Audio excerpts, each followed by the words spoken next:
The gate was open, so I walked in, and church was about to begin. And when I walked in, I just feel at home.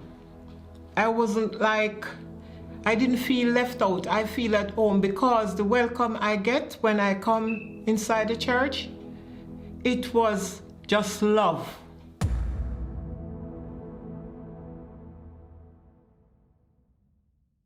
Since at lockdown, you wouldn't think, oh, that's the time when you would see the church grow like that.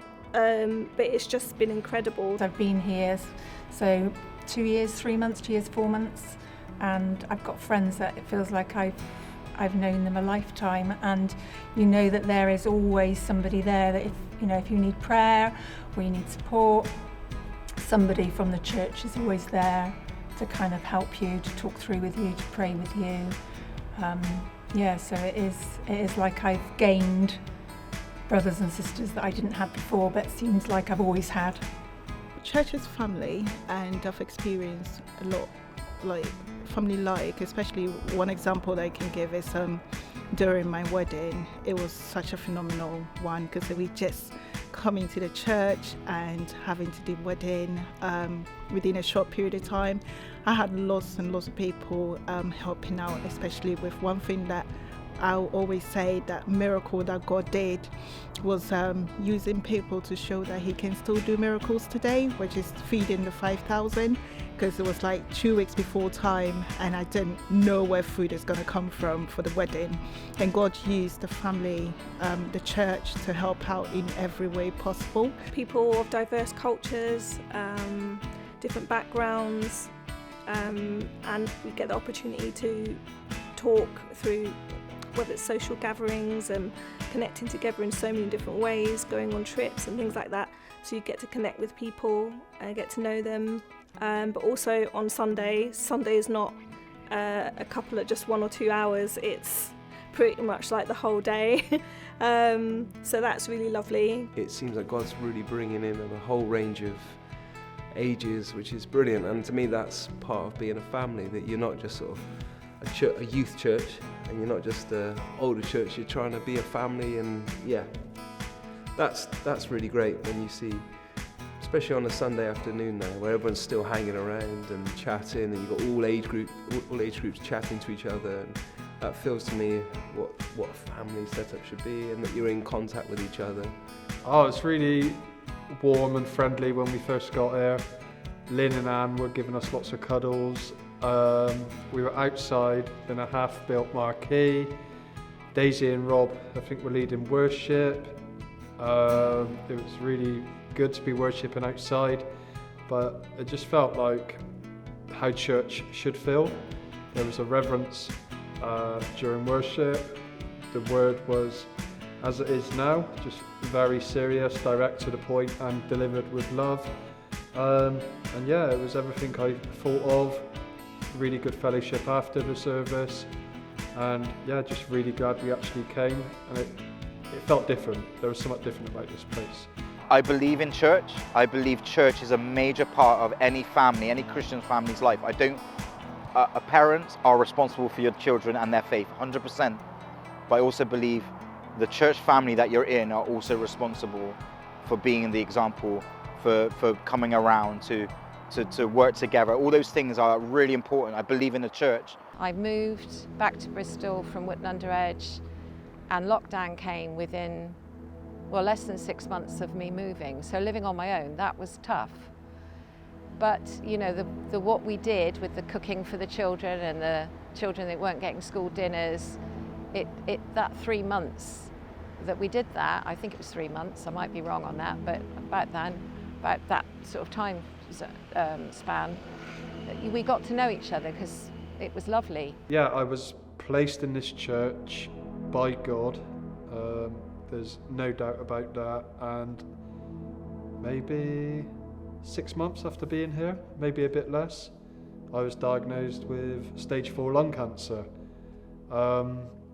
And it was a crazy thing because at the time I was surrounded by a bunch of people that we were all in new territory to a certain extent, but there was a level of faith here, as I talked about earlier, which starts from the top, that has a trickle-down effect, where everyone I spoke to, everyone who prayed for me, everyone who supported me in and outside of this building, had this level of faith which I've probably not encountered before.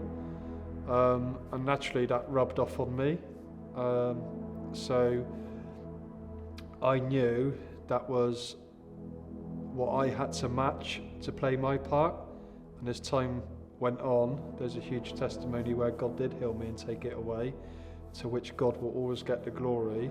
But part of that thing was just me being in a place surrounded with people that enabled me to increase my faith.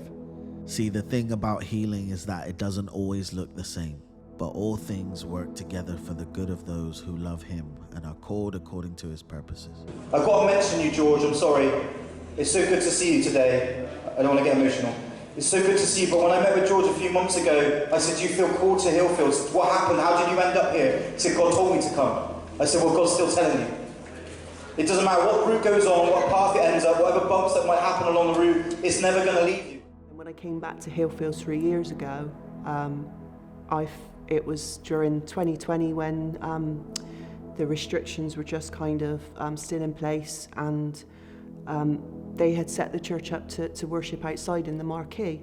And the day that I came back was in really sad circumstances, because it had been just after my dad had been diagnosed with terminal lung cancer, and he'd wanted to go back to church, and he'd wanted all of his family to join him. So I kind of was just in the back of my mind thinking, I don't really feel like Hillfields is going to be the church for me, but you know, there's water under the bridge, it's time to move on to something new, but I'll go to support my dad because that's where he wants to be. I completely felt, as soon as we walked through the gates, that God was already here. Like, how could you expect to like feel God's presence in such a small gathering, like outside with like speakers outside, music equipment outside, just a few chairs on the grass, but it was just, it felt like somebody had just put a big cloak of comfort around my shoulders. And when the worship started, I just knew that I was meant to be here, because I could still worship, which is what my heart wanted to do. I wanted to worship with other people, with other brothers and sisters. Arise, arise, and see your goodness one more time. My dad had been a Christian for many years, and he had always had a heart to see all of his family in church and receive salvation, and it was something that he'd prayed for throughout his whole faith journey. You could see the work that God was doing in him, preparing him to come and meet him. And we benefit from that so much.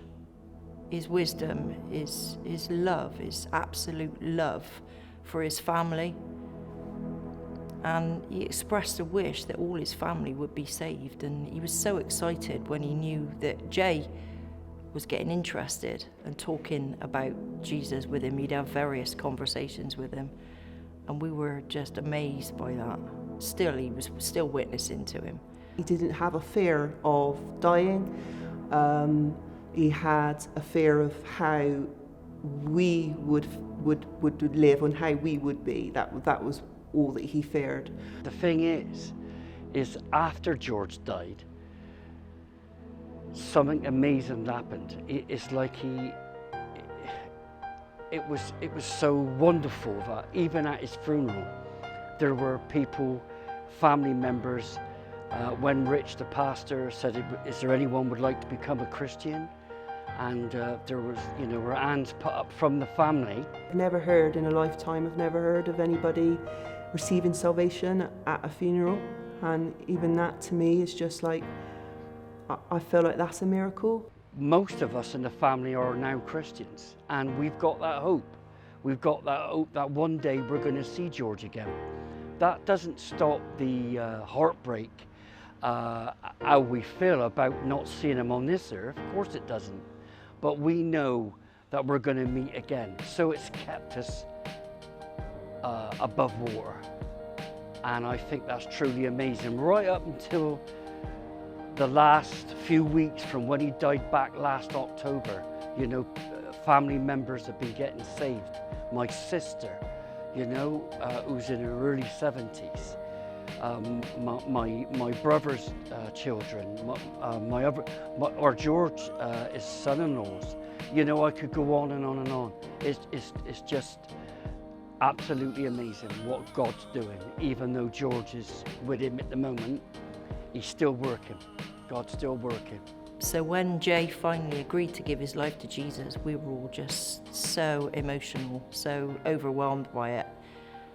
Not, you know, obviously for Jay, you know, but also because we know George would be so proud. Growing up, I never really felt like I fit in anywhere, like even in school, like in secondary school, I always felt like the odd one out. And to be here, around people, you know, who just take you as you are and they don't judge you, do you know what I mean? So I just feel comfortable around everyone here for the first time in my life. I believe one of the basic principles of every church is that every church can do is just welcome people well and love people well. Like, it's free. Like, you don't have to have a gift. You don't need to have an anointing to do that. Like, that's just the basic principle of anyone that knows Jesus will have the love of Jesus. And that is a free gift that we can give to anyone that potentially can walk through those doors. And I am really blessed as a pastor that this church is full of so many people that love and welcome and pastor and encourage and pray with anyone that comes through those doors, that they could grow and go on with Jesus. Church is family.